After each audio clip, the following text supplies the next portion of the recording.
Bonjour à tous et bienvenue dans le podcast numéro 38, le podcast Nature, Aventure, Survie. Je suis dans la neige pour me faire une bonne tisane qui réchauffe grâce à ma Kelly Kettle et pour répondre à vos questions dans cet épisode-là après quelques annonces qui pourraient peut-être vous intéresser.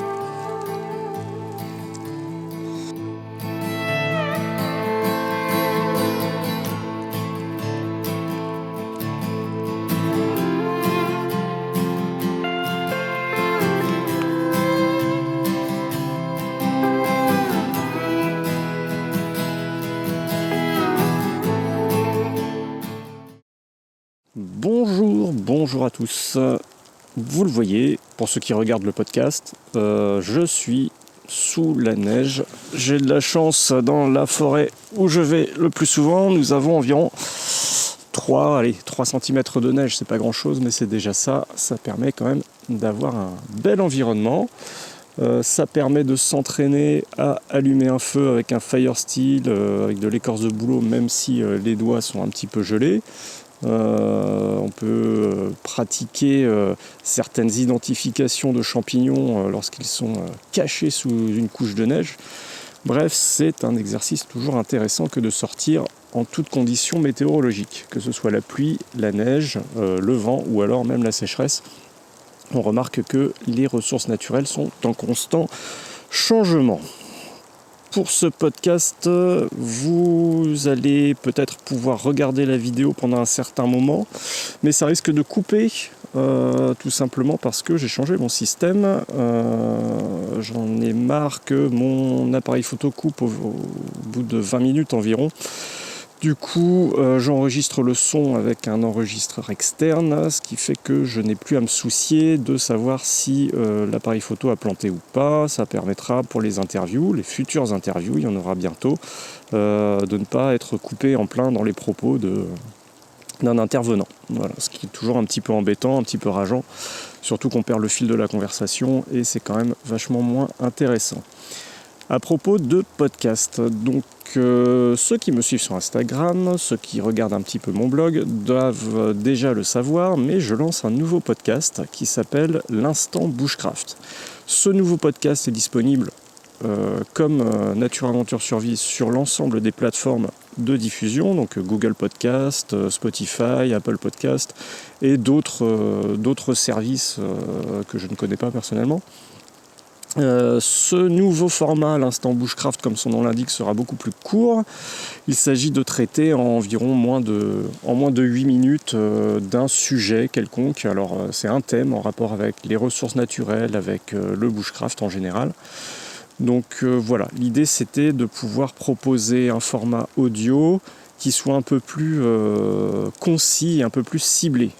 Je conserve le podcast Nature, Aventure, Survie, puisque ça me permet de répondre à vos questions, de déblatérer pendant plus d'une demi-heure, de faire des interviews avec des gens sous forme d'une conversation, c'est-à-dire sans me soucier de la longueur, parce que je trouve quand même que les longues conversations sont beaucoup plus intéressantes que des interviews vachement formatées, voire courtes.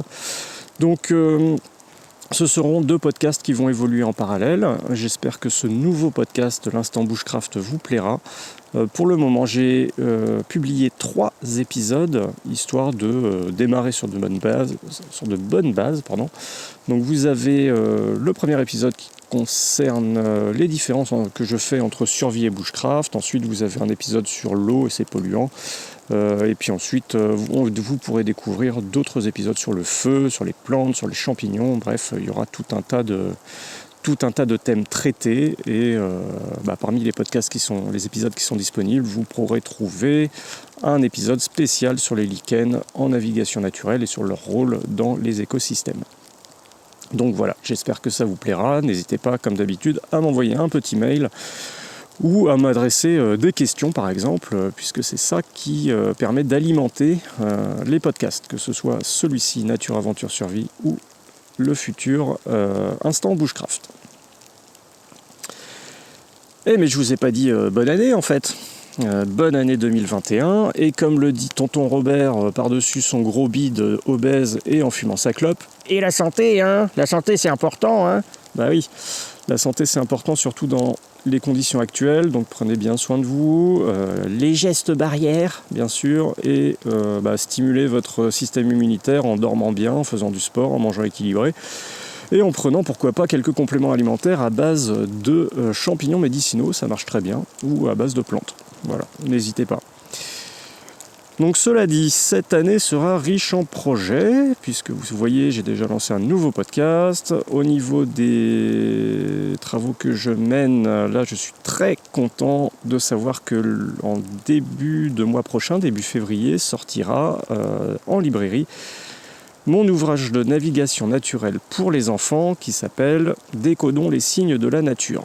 Donc dans ce livre-là, qui est destiné normalement aux 8-12 ans, mais je pense que les parents aussi pourront apprendre quelques petites choses, vous pourrez découvrir des astuces pour vous orienter grâce aux plantes, grâce aux arbres, grâce aux champignons aussi, pour lire le ciel, pour lire les indices vraiment de la nature, décoder tous ces petits signes qui nous entourent. Alors le but n'est pas forcément de retrouver le nord, le sud, l'est, ouest, mais aussi de comprendre comment fonctionne un écosystème. Et c'est ça qui est important, je trouve, pour un jeune public. Donc c'est un livre qui sera publié aux éditions Vagnon, qui est illustré par Léonie Kolch, je ne sais pas si je prononce bien son nom, donc elle a fait des jolis petits dessins. Et donc je suis très content d'avoir vu la maquette finale. Je ne devrais pas tarder à recevoir mes exemplaires, donc j'ai vraiment hâte de voir ça sur papier.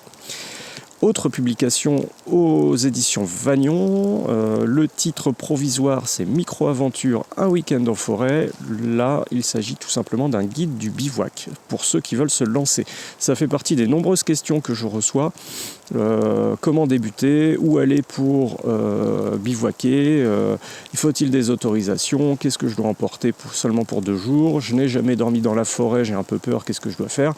Eh bien justement ce livre-là vient répondre à ces questions. Donc le but c'est vraiment d'apprendre à bivouaquer, à passer une nuit déjà dans la forêt, et en fait vous verrez que tout ce que vous pourrez apprendre, vous pourrez le transposer pour passer plusieurs jours dans la nature. Quand j'étais un peu plus jeune, que j'avais moins de cheveux blancs, je passais des nuits par-ci par-là dans la forêt jusqu'à ce que je me rende compte qu'en fait ça ne me dérangerait pas de rallonger le séjour, et c'est comme ça qu'après je me suis lancé dans des projets un peu plus ambitieux comme traverser l'Écosse à pied, passer 10 jours à ne dormir que dans la forêt, à tendre mon tarp en quasi-autonomie, hein. Bien sûr on est obligé de se réapprovisionner en nourriture de temps en temps, mais sinon on est parti avec ma compagne sur l'île de Madère. On a fait 5 jours en totale autonomie là pour le coup. On dormait dehors et tout ça en fait ça a été rendu possible par ces quelques bivouacs que j'ai passés dans les bois. Dans cet ouvrage-là, vous découvrirez également beaucoup de ressources naturelles, donc le secret des arbres qui nous entourent, beaucoup de champignons, des oiseaux, des empreintes d'animaux, des plantes comestibles, bien sûr des plantes toxiques aussi. Il y a une grosse partie ressources naturelles, donc là je viens de voir la maquette finale aussi. J'en suis vraiment très content, je trouve que ça rend vachement bien et j'ai hâte de voir ça sur papier également.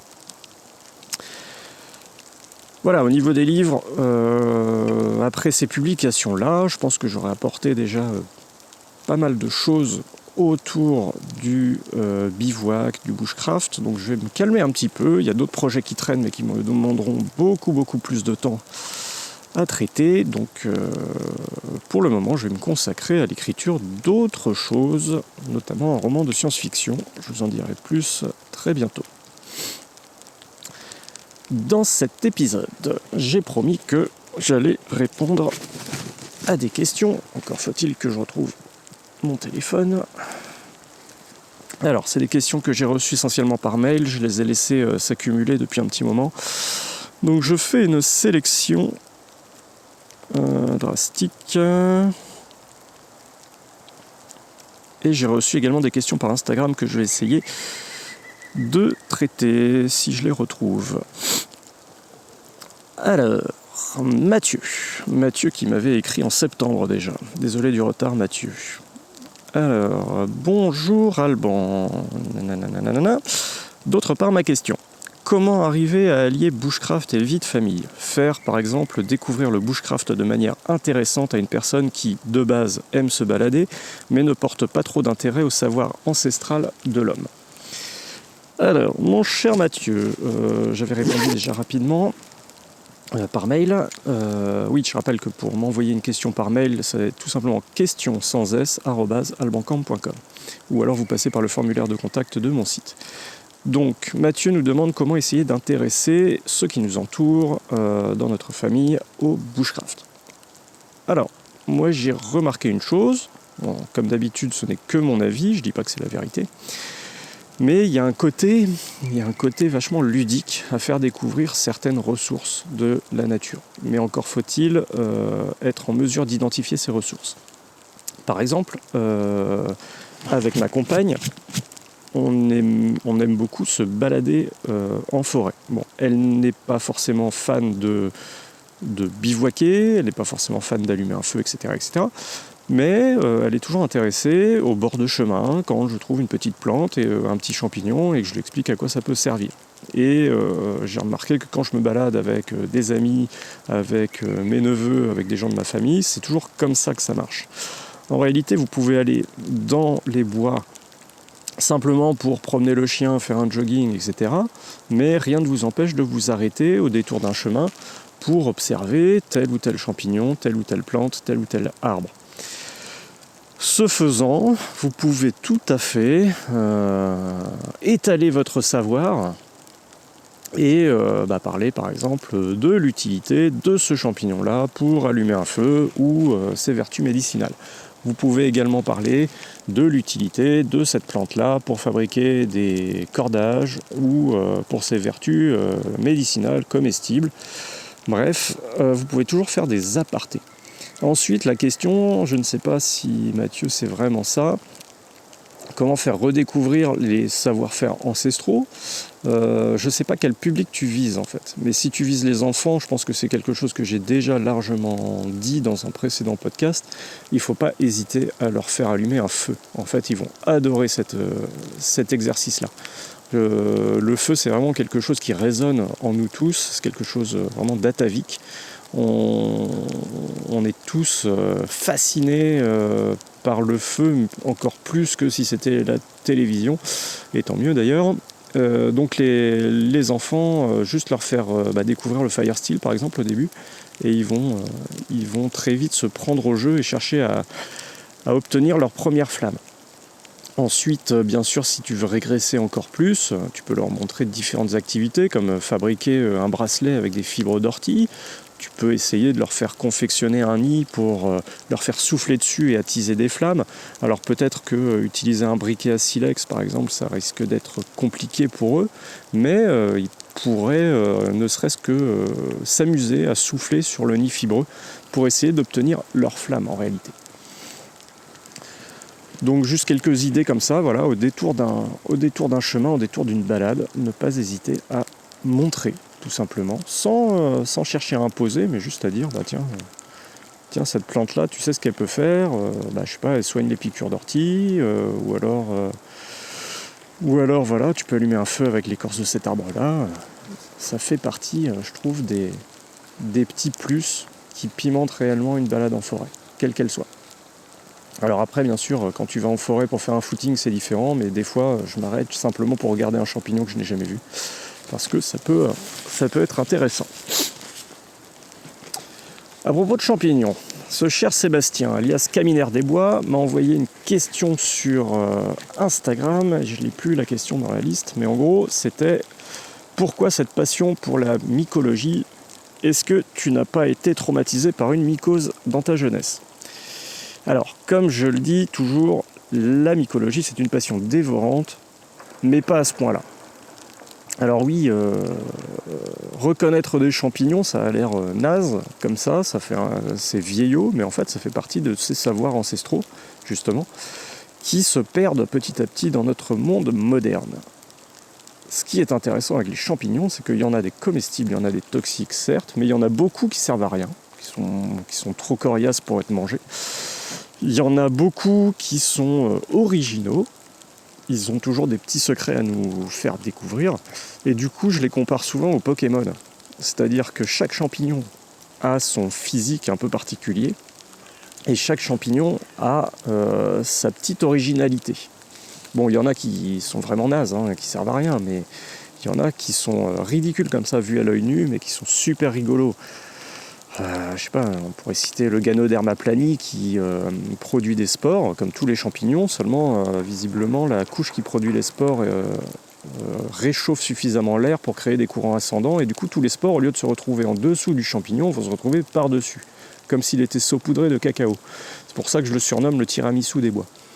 Vous avez des mycènes, par exemple le mycène sanguinolent, quand vous le coupez, c'est un tout petit champignon ridicule qui pousse sur les souches, et en fait vous le coupez, et le pied vous le baladez sur votre main, et c'est comme si vous étiez scarifié, puisqu'on a l'impression de voir du sang qui sort de votre main. En réalité c'est juste le latex qui est un peu rouge, qui sort du champignon. Donc même des trucs qui ne se mangent pas sont passionnants à étudier.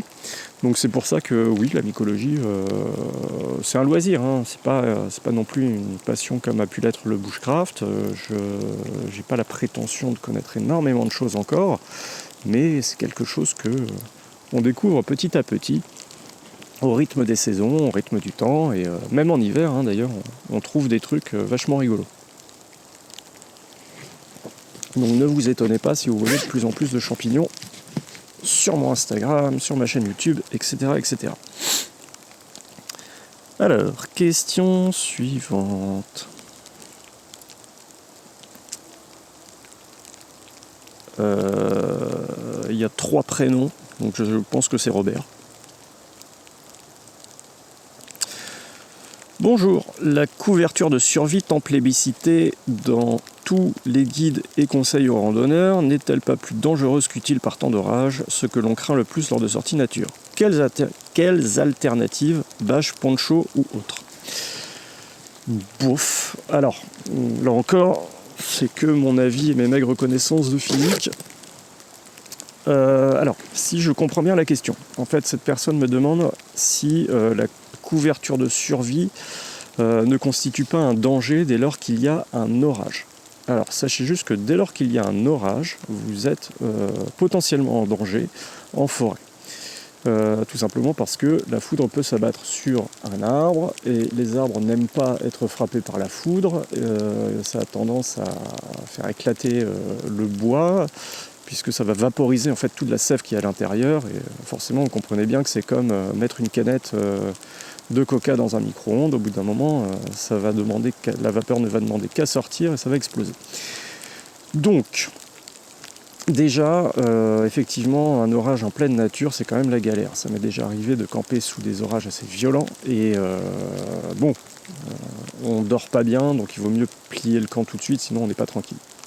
Bon, malgré tout, quand vous êtes paumé au beau milieu de l'Écosse et que vous êtes à plusieurs heures de marche de la première ville, effectivement, là vous n'avez pas le choix, vous devez serrer les fesses et prier pour que ça passe. Alors je pense qu'en fait dans cette question se cache une idée reçue, qui est celle que les objets métalliques puissent attirer la foudre. En réalité, la foudre, c'est une décharge électrique qui se forme entre soit le ciel et la terre, bien sûr, mais c'est juste une différence de potentiel électrique. Et en fait, vu les niveaux de potentiel électrique qui impliquent qu'un arc électrique se forme dans l'air, quand on parle de la foudre, en fait, à ce niveau-là, on peut considérer que toute matière devient conductrice. C'est pourquoi le fait que la couverture de survie soit conductrice d'électricité, oui, mais justement, avec ce degré-là d'électricité, quand on parle de la foudre, forcément ça sera conducteur. Par contre, ça ne va pas attirer la foudre, ça ne va pas l'attirer comme un aimant. La foudre, ce qu'elle recherche, quelque part, c'est le plus court chemin. Donc c'est pourquoi elle frappe surtout les objets qui sont surélevés. C'est pour ça qu'on place des paratonnerres en haut des édifices les plus élevés. Comme ça, au moins, on peut rediriger la foudre volontairement vers la terre.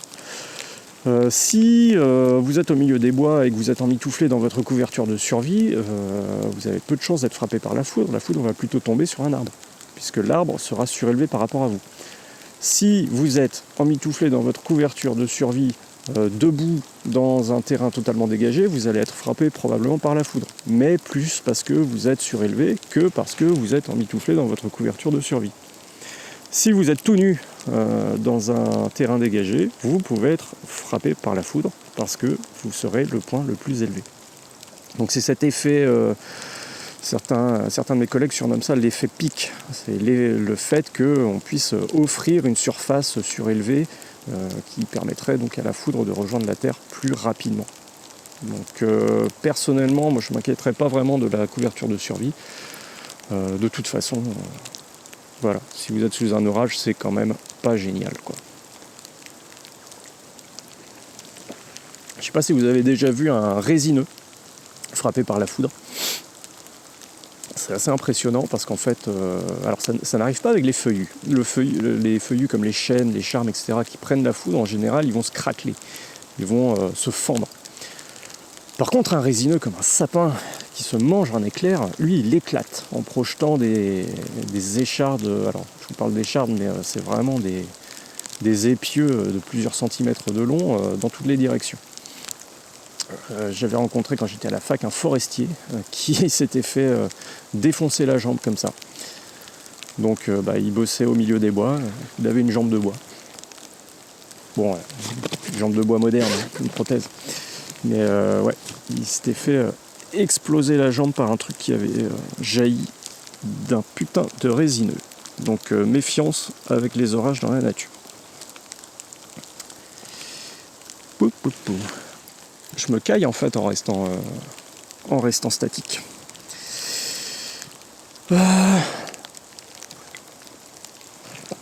Eric, ma question porte sur l'aspect légal du bivouac et de la réalisation de feux. J'habite, je le dirai pas, et donc dans une région peu concernée par les restrictions de réalisation de feux, mais néanmoins comment faire pour bivouaquer sans trop sortir des clous? Vaut-il mieux y aller au culot, s'installer et se faire très discret pour demander l'autorisation aux habitants ou demander l'autorisation aux habitants du coin? Néanmoins cela oblige à sortir des zones inhabitées pour se rapprocher des maisons, cela oblige à planifier de façon assez bureaucratique en appelant en amont les mairies du coin, cela gâche le plaisir.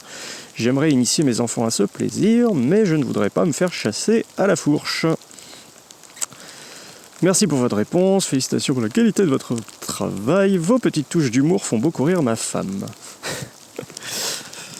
Eh bien, merci Eric pour ce message et bonjour à votre femme. Je ne sais pas si j'aurais fait beaucoup de blagues dans cet épisode. Alors, effectivement, si on veut vraiment être dans les clous, il faut en gros demander des autorisations, notamment pour le feu. Et la seule personne qui peut émaner une telle autorisation et qui aura le dernier mot, c'est le propriétaire de la parcelle.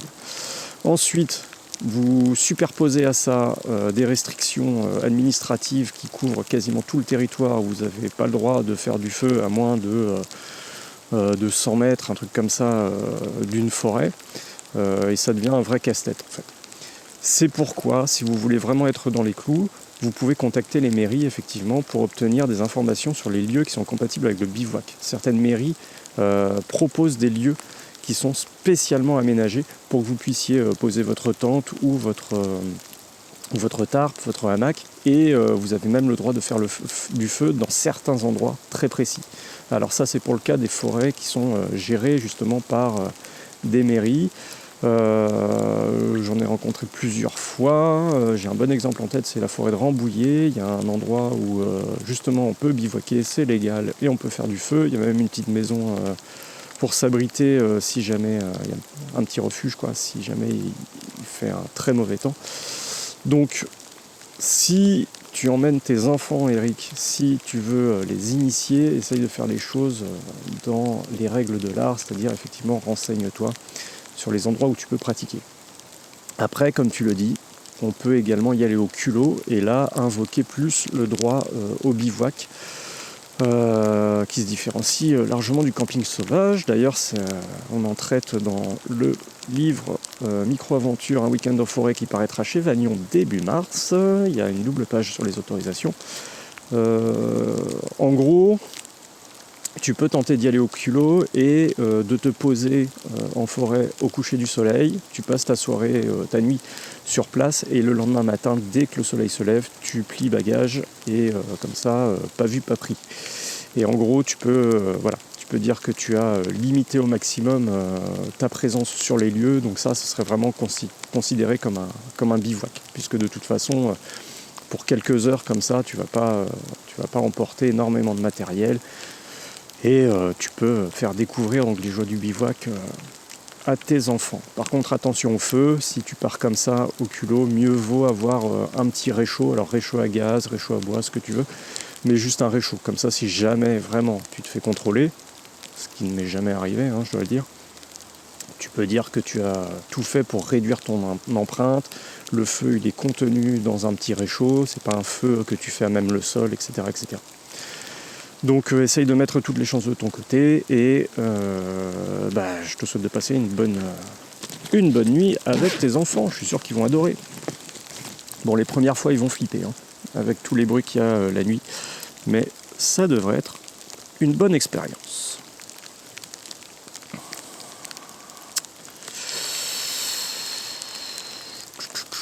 Alors, Mélanie qui me demandait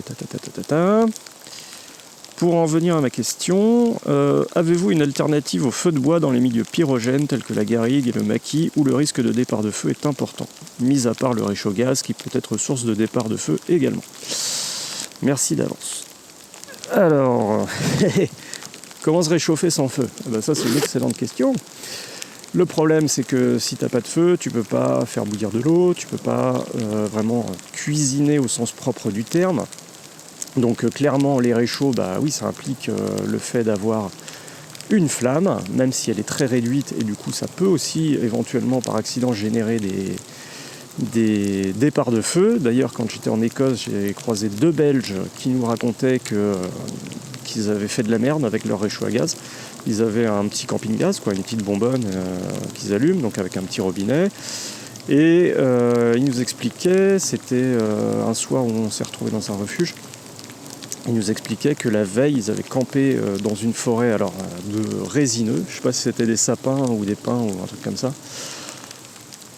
Ils avaient allumé leur camping-gaz, ils avaient mis leur petite casserole pour faire bouillir des nouilles. Et l'un d'eux avait foutu un coup de pied sans faire gaffe dans l'ensemble. Du coup, le camping-gaz allumé était tombé sur le côté et avait commencé à foutre le feu à la litière forestière. Donc ils étaient en panique, ils ont été obligés de piétiner, d'arroser, etc. etc. Donc quand je leur ai dit quand je discutais avec eux, je disais c'est quand même pratique parce que moi j'avais pas pris ça, je faisais des feux ouverts le soir. Je commençais à discuter, je disais c'est quand même pratique et ils étaient en train d'éclater de rire, ils disaient non c'est pas pratique parce que quand tu fais de la merde ça peut vraiment dégénérer. Donc effectivement dans les milieux pyrogènes, alors garrigue comme tu dis, le maquis, les forêts de résineux, méfiez-vous de ça, dès que la litière forestière est constituée de petites aiguilles brunes, que vos pas sont étouffés, que le sol est tendre, dites-vous que là vous marchez carrément sur du combustible. Méfiez-vous de ça. Donc effectivement, pour obtenir de la chaleur ou du moins pour manger chaud sans faire de feu, il existe pas des rations, mais des repas dans les catégories lyophilisées, etc. Vous allez voir sur les sites qui vendent du lyophilisé, du déshydraté, ce genre de trucs. Vous verrez qu'il y a des pochettes de nourriture qui incluent une espèce de petite chaufferette. En fait, c'est un chauffage chimique. Faut claquer une capsule ou alors faut mélanger 2 réactifs et vous obtenez une température qui est quand même assez chaude et ça fait quand même vachement du bien de manger chaud quand il fait froid, dans la neige par exemple. Donc c'est des solutions à penser, ça fait un peu plus de déchets. J'ai pas vérifié le choix si c'est limité ou pas, mais c'est quand même vachement pratique. Voilà. Si vous voulez pas faire de feu, vous savez que vous pouvez quand même manger chaud grâce à ces sachets-là. Et faut dire que l'alimentation nomade a fait d'énormes progrès depuis ces dernières années et que c'est quand même vachement plus agréable que de bouffer simplement des espèces de hachis parmentiers ou des nouilles au curry d'une marque bien connue. Un petit reproche sur les nourritures nomades. On peut trouver parfois que ces rations-là sont vachement salées. Et ça, c'est vrai. Parce qu'en fait, c'est destiné à des gens qui font des efforts physiques, des grosses randonnées par exemple. Et du coup, il faut pouvoir compenser la perte de sel qui pourrait mener à une hyponatrémie. Du coup, quand voilà, c'est quelque chose c'est un sujet sur lequel on avait discuté lors d'une sortie 4x4. Les gens qui mangeaient des repas comme ça trouvaient que c'était beaucoup trop salé. Bah oui, mais quand on a le cul posé dans son 4x4 toute la journée, évidemment, on ne fait pas de grosses dépenses d'énergie. Donc renseignez-vous bien sur les marques. Certaines font des efforts au niveau de la quantité de sel.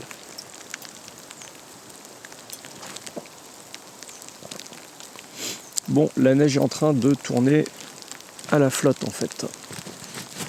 De toute façon, je pense que j'ai fait le tour. C'est pas que les autres questions sont pas intéressantes, mais je pense que c'est déjà suffisant. Ouais, j'ai encore des questions sur comment faire découvrir le bushcraft aux enfants. Donc écoutez les autres podcasts. Après, j'ai des questions où il n'y a pas bonjour, pas merci, donc je répondrai pas, désolé. Et puis, voilà, on va dire que c'est bon. Donc j'espère que cet épisode vous aura plu. N'hésitez pas à m'envoyer un petit mail en passant par le formulaire de contact de mon site allemancamp.com. Allez faire un tour, vous verrez qu'il y a plein d'articles. Abonnez-vous à la newsletter, il y a un petit bonus qui doit arriver bientôt. Cette année, incessamment sous peu, je l'espère. Et puis, allez faire un tour sur Instagram, YouTube, tout ce que vous voulez. Vous remarquerez que je me connecte beaucoup moins parce que j'ai plus le temps et parce que je préfère m'épanouir ailleurs. Mais on essaye de rester en contact quand même, de façon saine, de façon positive. Bonne journée et bon bushcraft à tous.